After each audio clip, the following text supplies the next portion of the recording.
1971 was a chaotic year for the Philippines, marked by violence and political turmoil. The first quarter storm was in full swing, with increasing political assassinations, student protests, and clashes between activists and the military, as well as communist and Moro insurgencies culminating in the Plaza Miranda bombing.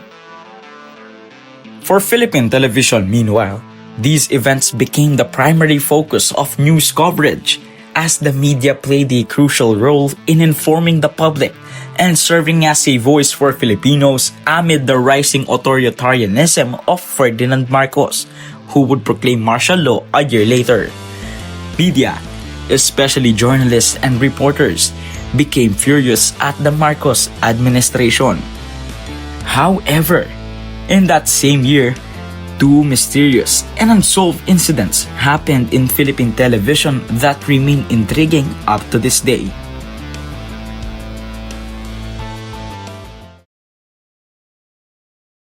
When discussing television hijackings, you might think of incidents like Captain Midnight, Vrilon, or Max Headroom. In the Philippines, however, there were only two known instances, one of which was more of an intrusion than a full-scale hijacking. Around April 1971, reports surfaced that after television stations had signed off at midnight, pornographic movies known in the Philippines as bomba films were being broadcast. These unauthorized telecasts were described as having poor video quality and no sound. They were only accessible in Manila and Makati, suggesting the use of a weak transmitter. Local television stations were the first to raise complaints, fearing damage to their public image. The Philippine Radio Control Office, the precursor to the National Telecommunications Commission, launched an investigation alongside the National Bureau of Investigation. Despite their efforts, they were unable to identify the perpetrator. They speculated that the hijacker had likely used a 50-watt closed-circuit television setup, capable of invading regular television frequencies and transmitting signals through a linear amplifier or directional antenna. However, the range of the transmission was limited. Whether the hijacker was an amateur misusing equipment or someone with a specific agenda remains unknown. The motivation behind the unauthorized broadcast was never determined, and the individual responsible was never caught.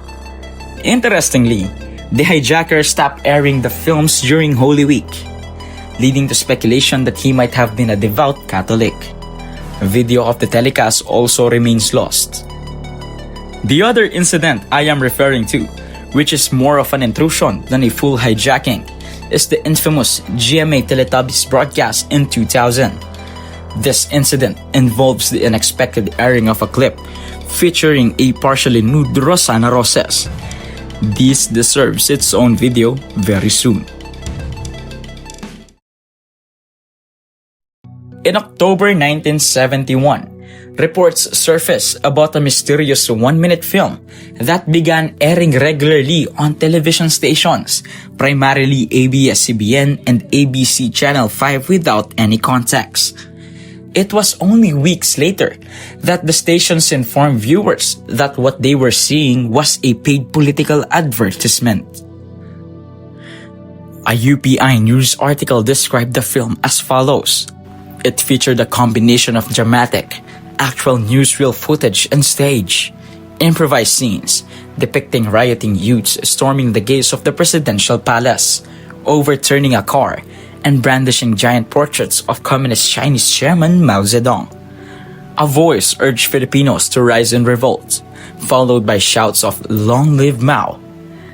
As the chaotic riot scene faded away, a soothing voice posed the question, "Will you allow this Chinese Mao Zedong to enslave our people?" The identity of the group responsible for producing the film remains unknown. However, even at the time, speculation based on the UPI News article suggested that the film was orchestrated by political strategies aligned with then President Ferdinand Marcos and his ruling Nacionalista Party. The film's message closely aligned with Marcos' ongoing rhetoric that Maoist groups sought to subvert the Philippine government and dismantle the country's democratic system. Using radicalized youths as communist tools, the film appeared to serve as a propaganda piece designed to make communism a key issue in the upcoming 1971 Senate election. Then, Senator Benigno Aquino Jr., a leading critic of the Marcos administration, condemned the film, labeling it as part of Marcos' smear campaign against the youth and the opposition Liberal Party.